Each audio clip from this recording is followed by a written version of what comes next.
हरे कृष्णा कृष्णा कृष्णा हरे हरे, हरे राम राम राम हरे हरे।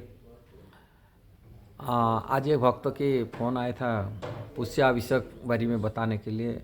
मैं अचानक उसी बारे में बताने के लिए इसे प्रयास कर रहा हूँ। पुष्याभिषेक क्या होता है, ये कब होता है, और पुष्याभिषेक में क्या क्या किया जाता है। पुष्याभिषेक कैलेंडर आप देखे होंगे, राजाभिषेक लिखा गया पुष्याभिषेक। ये पुष्या नक्षत्र में भी अभिषेक किया जाता है, जो नक्षत्र हिसाब से मानते हैं। और यदि कोई ऐसे प्राय तो पूर्णिमा में नक्षत्र आ जाता है, किंतु इसी साल पुष्या नक्षत्र 2 दिन बाद में हो रहा है, 1-2 दिन बाद में हो रहा है नक्षत्र हिसाब से। किंतु पुष्या पूर्णिमा में पुष मास माने पौष मास जो पूर्णिमा तिथि को राजाभिषेक पुष्या नक्षत्र भी आ जाता है।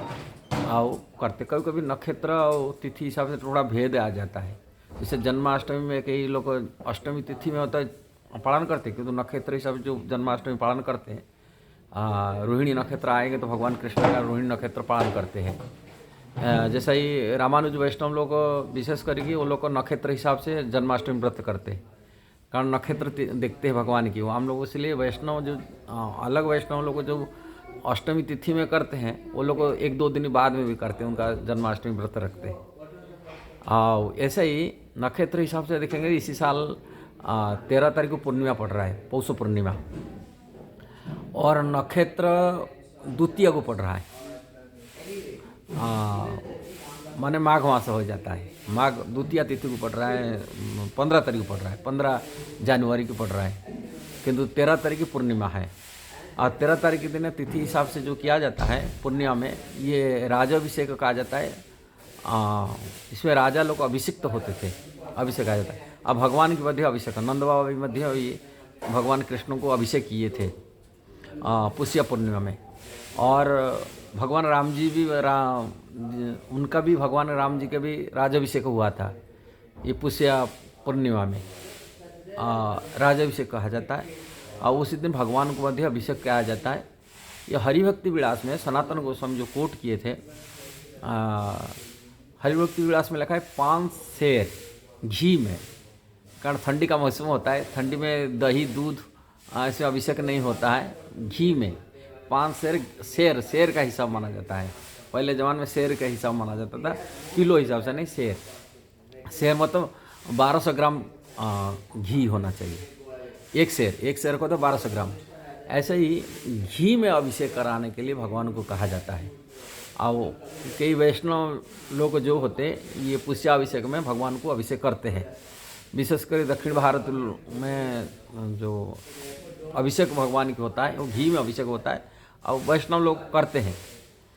किंतु बड़े दुख का बात है, एक इस्कॉन में कई जगह मंदिर में, जैसे ही मायापुर में, वो भक्त बोला कर मायापुर में को फूल में अभिषेक होता है। वो पुष्या मतलब फूल समझते हैं।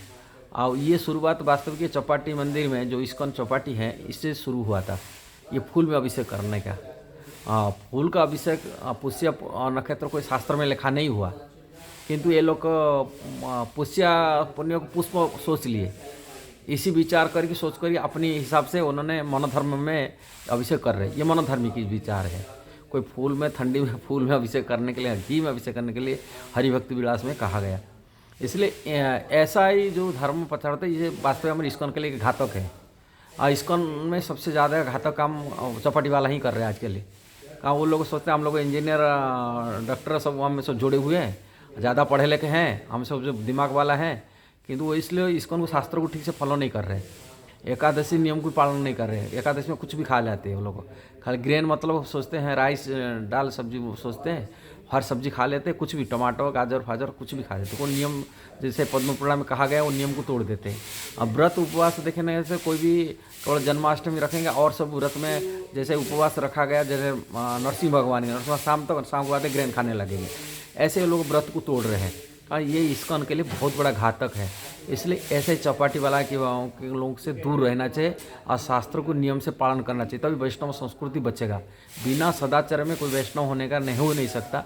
ये बात इसलिए प्रभुपाद कहा करते थे। प्रभुपाद की जो सिद्धांत है, जो वैष्णव सिद्धांत है, इसलिए शास्त्रों को ही फॉलो करना चाहिए। किसी व्यक्ति अगर ये संस्था इसकल प्रभुपाद संस्था है, केवल चौपाटी को मायापुर को देख कर की संस्था नहीं चलता है। हमको संस्था को चलाना है तो शास्त्र को देख कर ही संस्था चलाना पड़ता है। शास्त्र में क्या विधि विधान लिखा गया है उसको पालन करना चाहिए। जैसे शास्त्र में जो कोई तोड़ देता है उसको नियम, यदि स्वयं भगवान क्यों ना हो, यदि भगवान स्वयं ऐसे शास्त्र को तोड़ कर नियम को बोलते हैं तभी भगवान को अधिक त्याग करा जाता है। कब ऐसे ही उदाहरण गौतम बुद्ध जी, जिन्होंने सिर्फ वेद शास्त्र को त्याग किया, उन्होंने वेद को निंदा किए, वेद को इनकार किए, तभी गौतम बुद्ध की पूजा आराधना कोई वैष्णव लोग नहीं करते। इसी प्रकार से चौपाटी मंदिर हो कि मायापुर मंदिर हो, यदि कोई शास्त्र नियम को तोड़ रहा है उसमें दूर रहना चाहिए, उनसे शिक्षा दीक्षा नहीं लेना चाहिए। ये संदेश है। यदि आपको वीडियो सही लगा जरूर उसको शेयर करना, सब्सक्राइब करना, लाइक कमेंट देना। नाम प्रचार के, वैष्णव प्रचार के नाम से हम लोग शास्त्र को त्याग नहीं कर सकते। शास्त्र भगवान कहते भगवद्गीता, जम शास्त्र विधि मुसुर्ज्य वर्तन्ते कर्मकारत। जो शास्त्र विधान को जो अवहेलना करता है, जम शास्त्र विधि मुसुर्ज्य वर्तन्ते कर्मकारत न स सिद्धि नापनोति न सुखम न पराम गति। जो शास्त्र विधान को छोड़ देता है वो कभी सिद्धि प्राप्ति नहीं कर सकता, ना सुख मिलेगा ना परम गति प्राप्ति कर सकते। भगवान गीता के निर्देश है। इसलिए भगवान आगे कहते तस्मात् शास्त्र प्रमाणते कार्य कार्यो व्यवस्थित हो।